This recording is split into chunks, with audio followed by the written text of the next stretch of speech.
En esta sesión de nuestro estudio de la predestinación quisiera enfocar nuestra atención en la soberanía de Dios.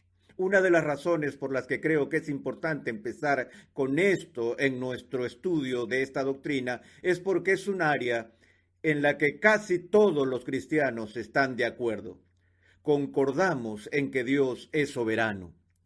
La manera en que entendemos la soberanía de Dios puede diferir de un cristiano a otro, pero en sí todos nos adherimos a la confesión de que Dios es soberano.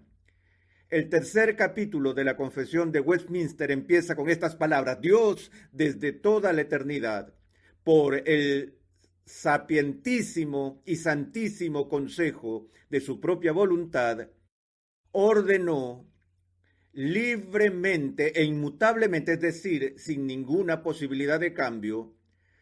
Dios ordenó libremente y de forma inmutable todo lo que acontece. Hagamos un alto aquí en el punto y coma. Dios desde la eternidad, según su propio y santo consejo, ordenó de forma libre e inalterable o predeterminó todo lo que iba a pasar. Hice un alto en esta parte en la clase del seminario y le dije a mis estudiantes: ¿cuántos de ustedes creen en esa declaración? Ahora, ustedes tienen que saber que se trataba de un seminario presbiteriano, por lo que esos estudiantes estaban bien anclados en la tradición agustiniana, y por eso obtuve como el 70% de los votos. Una gran mayoría lo creía. Luego dije: ok, ¿cuántos de ustedes no creen en esa declaración? Y más o menos 30 manos se levantaron, y les dije: está bien, ahora déjenme hacerles otra pregunta. Sin temor a recriminaciones, nadie los va a señalar, solo quisiéramos saber, tengan la libertad de presentar su posición. ¿Cuántos de ustedes se llamarían a sí mismos ateos? Y nadie levantó su mano. Y empecé a hacer uso de mis dotes de Sherlock Holmes. Solo hay una cosa que no entiendo, les dije. Miré a esos 30 que habían levantado sus manos y les dije: ¿les molestaría si les hago una pregunta personal? Les dije: no puedo entender por qué los que levantaron su mano diciendo que no creen en esta afirmación no levantaron su mano cuando pregunté si eran ateos. Y ellos me miraron con una mezcla de perplejidad y desconcierto, la misma clase de mirada que estoy viendo en sus ojos ahora, y les decía: ¿por qué, si ustedes no creen esa declaración, está claro que en esencia al final son ateos? Y es posible que fue la frase más desconcertante que ellos jamás oyeron en sus vidas. Les dije: bueno, entendamos que esta declaración que acabo de leer de que Dios ha preordenado todo lo que pasará, no es una declaración que es única al calvinismo o al presbiterianismo. No distingue a la tradición reformada de otras tradiciones, ni siquiera distingue a los cristianos de los judíos o de los musulmanes. Esta declaración distingue a los teístas de los ateístas. Ahora, ellos seguían desconcertados mientras continuaba con mi arenga y les dije: ¿no ven que si hubiera algo que pasa en este mundo fuera de la predeterminación de Dios, que si no hay un sentido por el cual Dios está ordenando todo lo que va a pasar, entonces en cualquier momento algo sucede fuera de la predeterminación de Dios y por lo tanto está pasando fuera de la soberanía de Dios? Porque entendemos que cuando hablamos acerca de Dios ordenando las cosas, hay diferentes maneras en las que Dios ordena que pasen. Esto no necesariamente significa que Dios se lanza al planeta y hace que algo pase a través de un involucramiento directo e inmediato de su parte. Pero la clave, yo creo, en esta declaración tiene que ver con la palabra ordenar. Todo lo que esta declaración expresa es que Dios es soberano sobre todo lo que pasa. Todo lo que pasa en este mundo no puede suceder separado de la soberanía divina. Algunas veces distinguimos entre lo que se conoce como la voluntad eficaz de Dios y su voluntad permisiva. De seguro has oído esas distinciones. Permítanme trabajarlas y definirlas en los términos más fáciles. Si algo pasa en este mundo, por el poder de los humanos, por el poder de la naturaleza, por el poder de las máquinas, Dios siempre tendrá el poder y la autoridad para evitar que al menos suceda. ¿No es cierto? Y si Él no evita que eso pase, entonces significa al menos lo siguiente, que Él ha escogido que eso suceda. Eso no significa que lo aplauda, no significa que esté a favor, como si Él lo diera el consentimiento divino, pero lo permite, no en el sentido una vez más de aprobarlo todo el tiempo, sino que Él permite que suceda y al permitirlo, Él está tomando una decisión y la está tomando de forma soberana. Y Él conoce por adelantado lo que va a pasar y si Él decreta que esto llegue a pasar, Él está reteniendo su soberanía sobre eso. Ahora, si las cosas pasan en este mundo fuera de la soberanía de Dios, entonces eso simplemente significa que Dios no es soberano. Y la razón por la que hice la pregunta del ateísmo es, por supuesto, que si Dios no es soberano, entonces Dios no es ¿qué? Dios, así de simple. Si Dios no es soberano, Dios no es Dios. Y si el Dios en el que tú crees no es un Dios soberano, entonces no crees realmente en Dios. Puedes tener una teoría de Dios, puedes tener un teísmo teórico, pero al final, para todo propósito práctico, no es diferente del ateísmo, porque estás creyendo en un Dios que no es soberano. Ahora, ¿cuáles son las consecuencias prácticas de un Dios que no es soberano? Piensen esto desde la perspectiva de aquellos que se profesan cristianos. Me gusta explicarlo de esta manera. Si hay una molécula en el universo corriendo fuera de control de la soberanía y el control de la soberanía de Dios, a lo que llamo una molécula suelta, entonces lo que esto implica en forma práctica para nosotros como cristianos es que no tenemos ninguna garantía de que alguna promesa futura que Dios ha hecho a su pueblo se llegue a cumplir. Hay una vieja rima infantil estadounidense que dice, a falta de un clavo el zapato se perdió, a falta de un zapato el caballo se perdió, a falta de un caballo el jinete se perdió, a falta de un jinete la batalla se perdió. Se perdió la guerra, una bacteria pulmonar se llevó a Simón Bolívar a los 47 años y la historia sudamericana ya no fue la misma. Algo minúsculo como eso puede cambiar el curso de la historia. Una bala en la cabeza de John Kennedy cambió el curso de la historia de Estados Unidos. Ahora, si tenemos una molécula suelta andando por allí, no tendremos la más mínima seguridad de que esa sola molécula no se convertiría en el grano de arena que dañe la maquinaria del plan eterno de Dios. Podría ser que lo que está desbocado haga que finalmente sea imposible el retorno de Cristo a este planeta. Podría ser lo que destruye cualquier esperanza para la consumación del reino de Dios y deja todas las promesas de Dios sin cumplirse. No existen moléculas sueltas en un universo donde Dios es soberano. Ahora, necesito continuar con lo que dice la Confesión de Fe de Westminster. ¿Recuerdan que paramos en un punto y coma?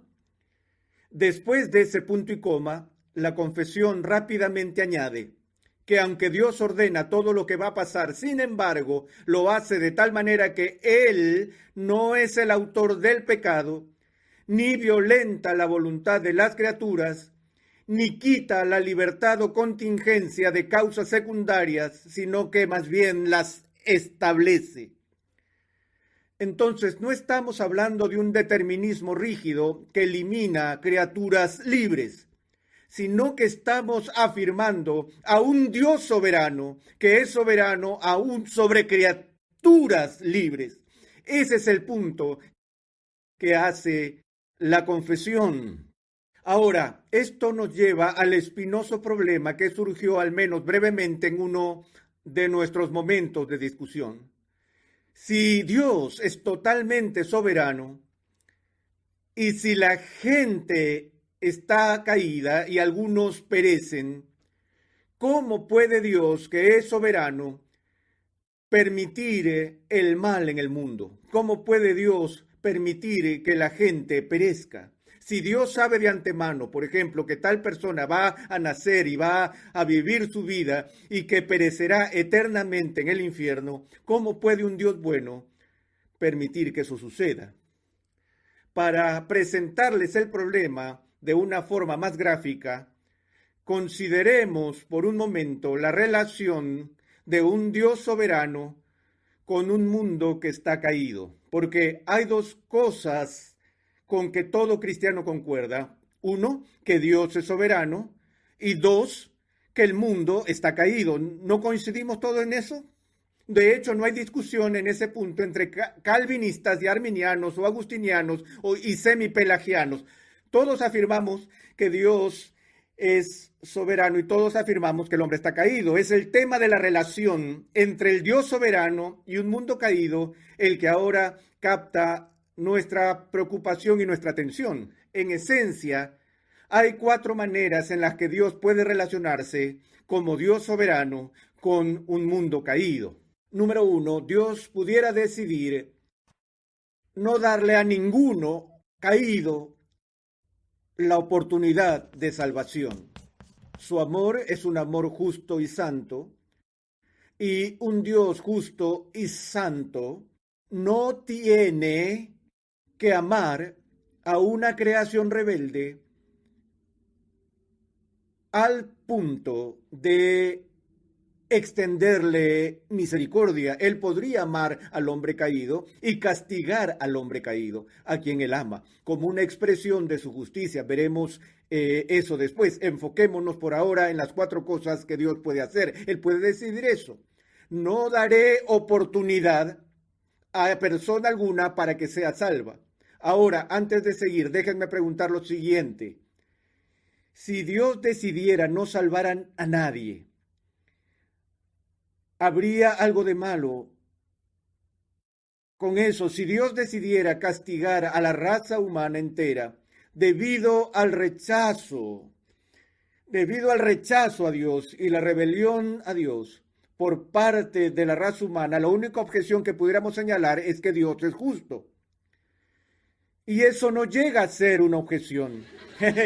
Es decir, pueden imaginarse a un abogado levantándose en una sala de juzgado y diciendo: objeción, su señoría, no estoy de acuerdo con esa decisión porque es justa.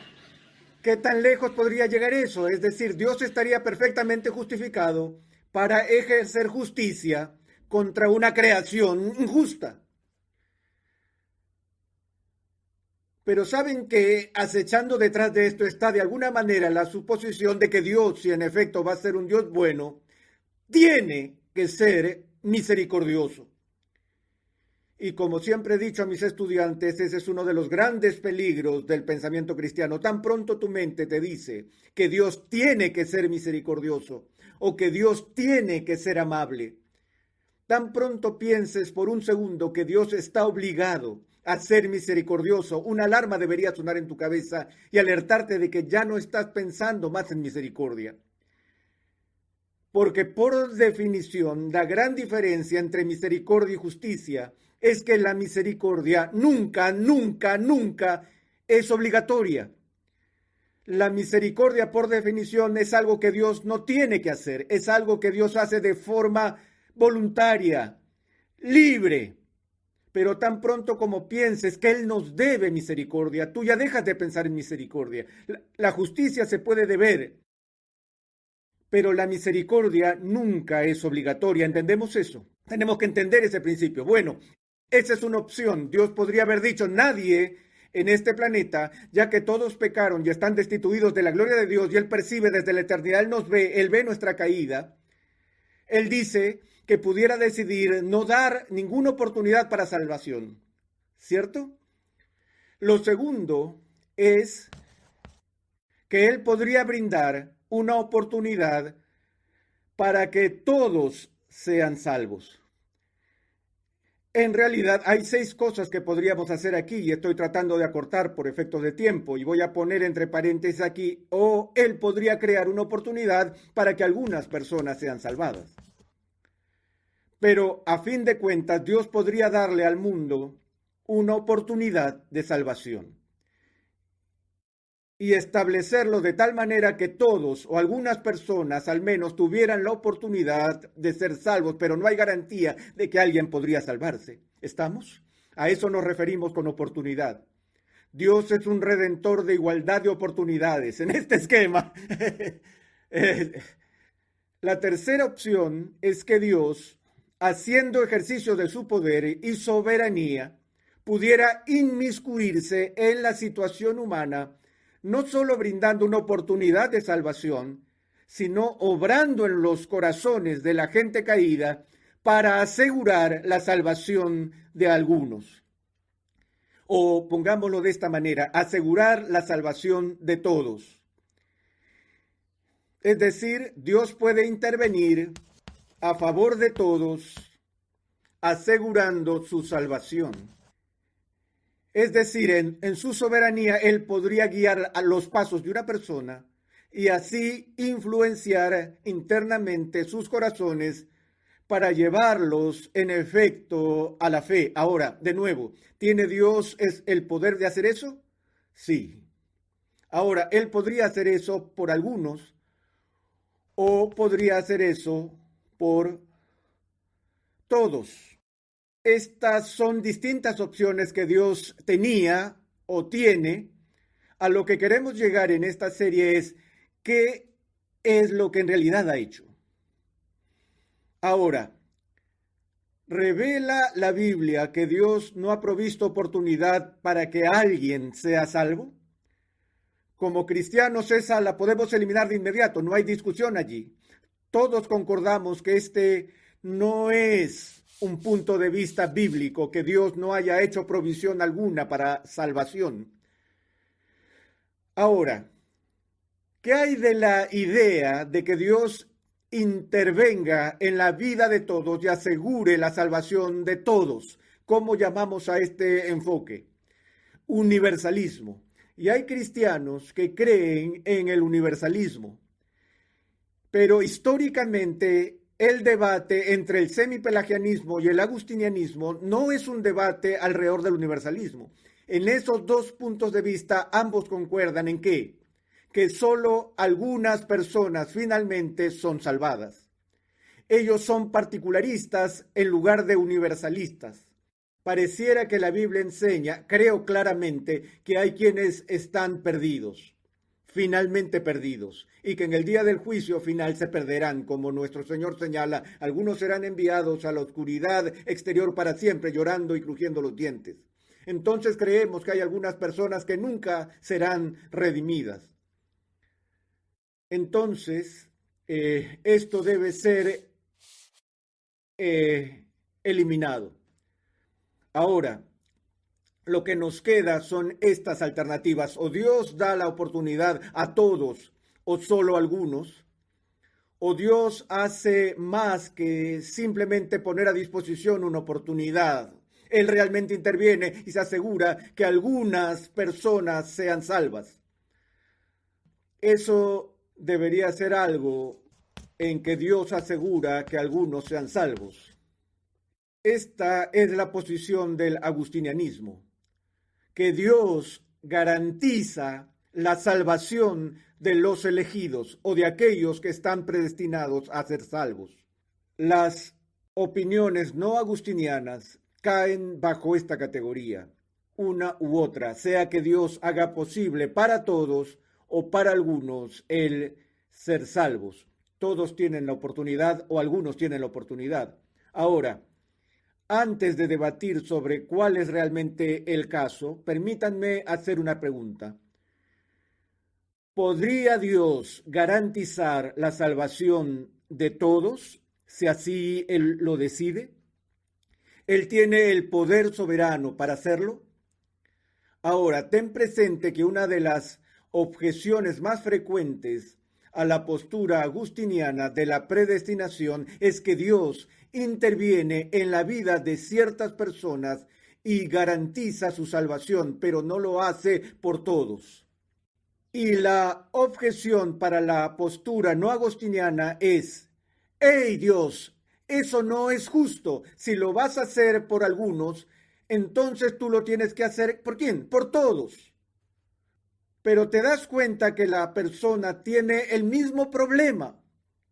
Si esta persona cree que Dios tiene el poder de otorgar a todos la salvación y no lo hace, realmente ese argumento se derrumba, porque todo lo que Dios hace en ese caso es dar la oportunidad a humanos caídos para ser salvos. En este caso, Dios hace más que dar la oportunidad. Él asegura que algunas personas serán salvadas. En este esquema no hay seguridad de que alguien sea salvado. De hecho, como creo que veremos luego, nos asegura que si tomamos en serio el punto de vista bíblico del ser humano caído, su actitud hacia Dios y la gracia de Dios, al menos garantizaría en mi mente que nadie sería salvo.